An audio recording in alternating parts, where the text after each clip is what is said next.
I'll never forget the way his face changed, a subtle shift you'd miss if you weren't watching close, but I saw it.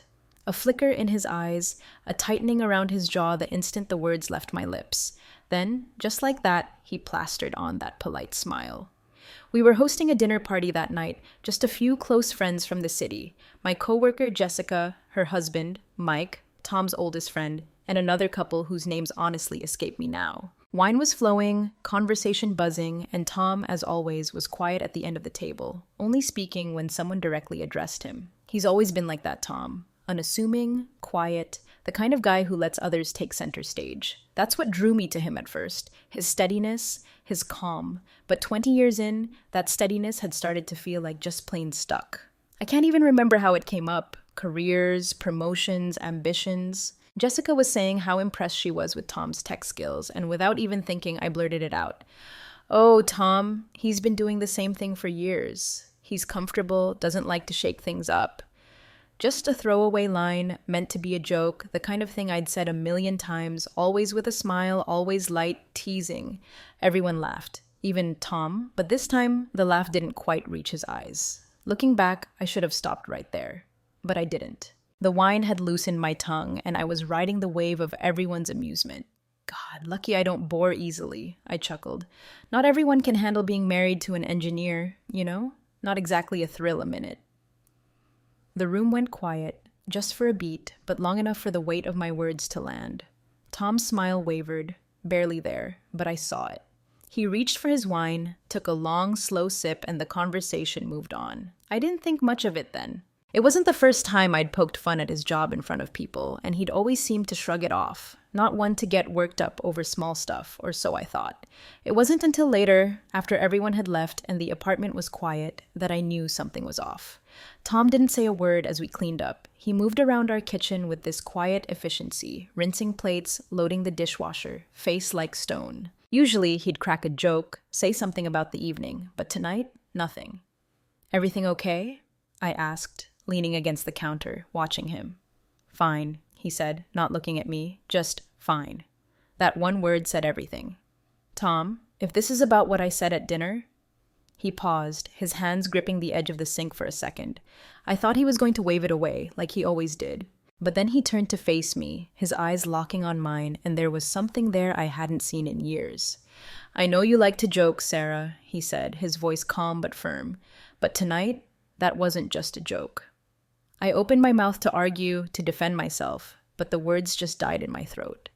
"I don't say much," he went on, his gaze steady, "but that doesn't mean I don't feel it. And tonight, you made me feel small." The air between us felt thick, heavy, and for once I didn't know what to say. Tom wasn't the type to confront me like this. He wasn't the type to confront anyone. "I didn't mean it like that," I said finally, my voice softer. "I know," he said, "but it still hurt." With that, he turned back to the sink, ending it. The rest of the night passed in silence. Tom went to bed early, leaving me alone in the living room with my thoughts and a half-finished glass of wine. I kept replaying the dinner in my head, every word I'd said, every laugh that followed. I hadn't meant to hurt him, never did.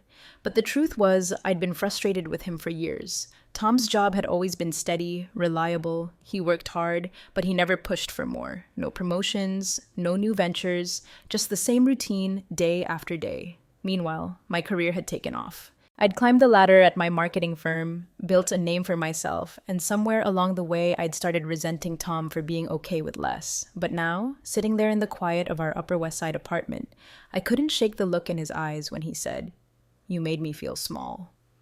I told myself I'd apologize in the morning, we'd talk it out, move on, like always. But when I slipped into bed, Tom was already asleep, or pretending to be. He didn't even stir when I got under the covers, and for the first time in ages, I felt the distance between us, like a real thing. I woke up in the dead of night to the sound of the bedroom door closing. Tom was standing there, just a silhouette in the faint hall light. "You're awake," he said, voice low. "Yeah," I said, sitting up. "What's going on?"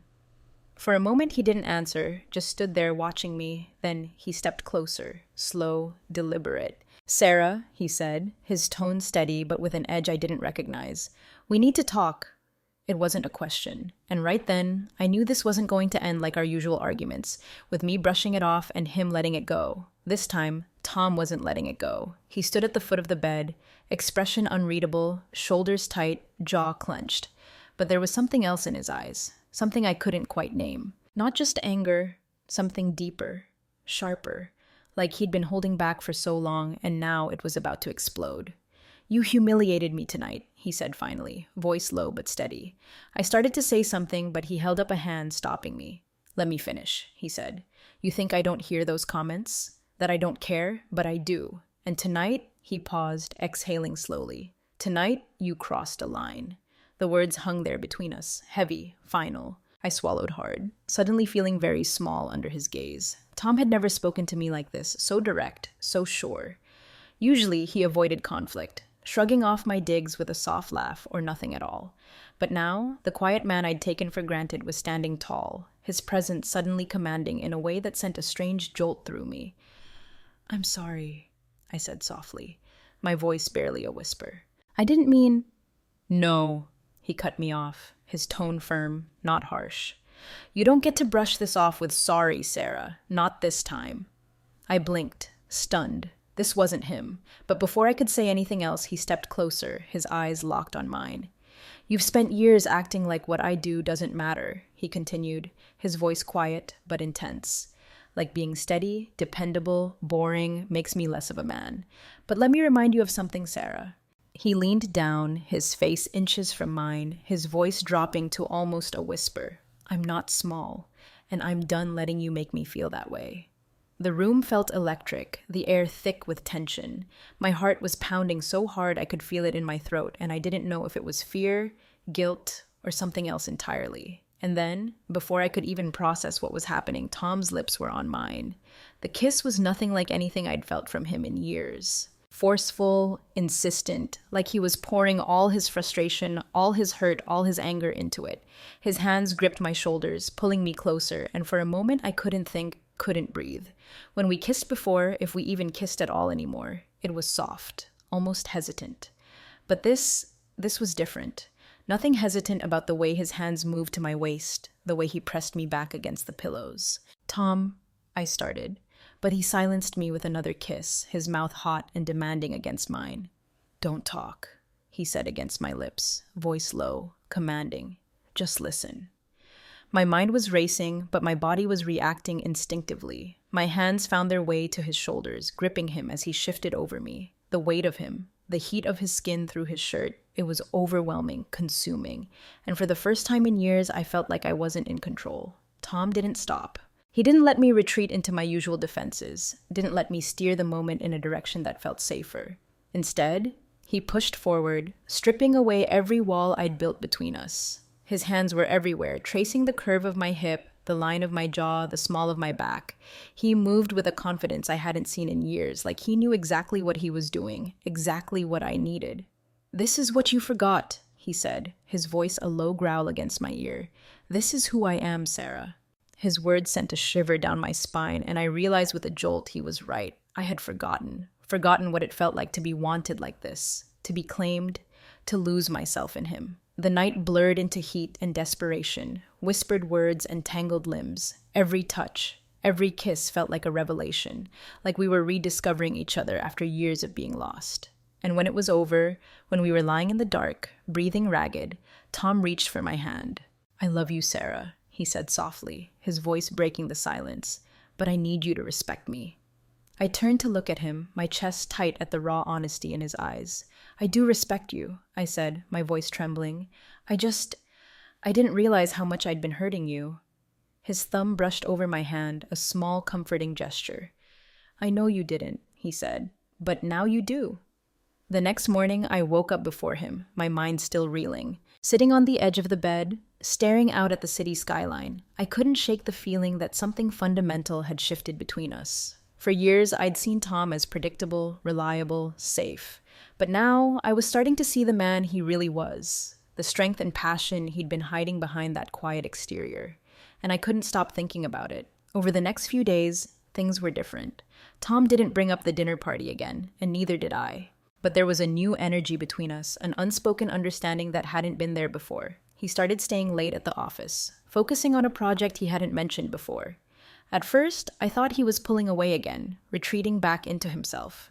But then one night, he casually mentioned he'd been put in charge of a major new initiative, something that could lead to a promotion if it went well. "That's amazing," I said, genuinely impressed. He nodded, a small smile playing on his lips. "Yeah, it is." There was something in the way he said it, calm, confident, without a trace of the self-doubt I was so used to seeing. And for the first time, I realized just how wrong I'd been about him. Tom wasn't small. He never had been. I was just too blind to see it. The shift in our relationship wasn't instant. There were still moments of tension, times when my old habits crept back in. But every time I started to doubt him, Tom was there, reminding me through his actions, his words, the way he touched me. And slowly, I started to see him for who he really was, the man I'd fallen for all those years ago. For a while, things settled into a new rhythm. The tension from that night seemed to fade, replaced by a quiet understanding. Tom carried himself differently now, with a quiet confidence that drew me in more than I wanted to admit. But there was still an edge to him, a distance that lingered, and I couldn't shake the feeling I'd opened a door I didn't know how to close. It wasn't until his work became all-consuming that the cracks started to reappear.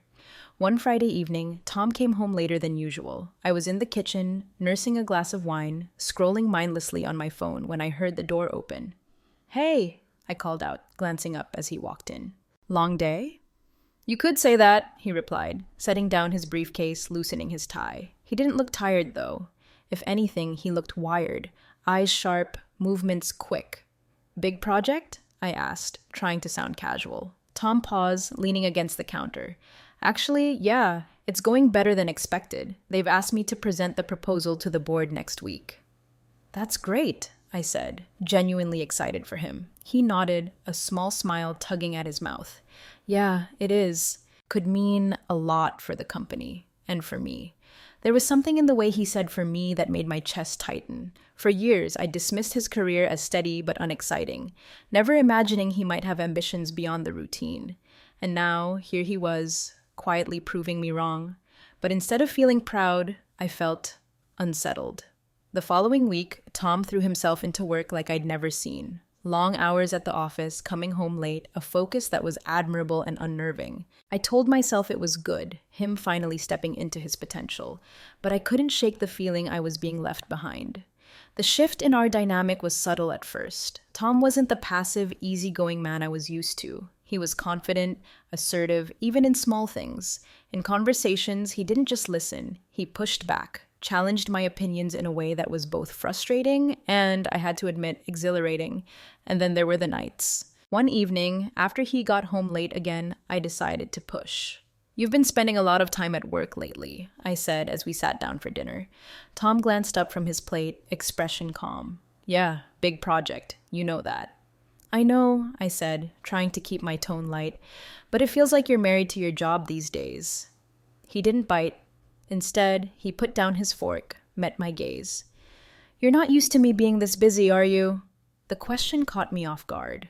It's different," I said carefully. "It is," he said simply, picking up his fork again, "and it's not going to stop anytime soon." No malice in his tone, but the finality of his words hit me hard. For years, I'd been the one with the demanding career, dictating the pace of our lives. Now, Tom was taking up space in a way I hadn't expected, and I didn't know how to handle it.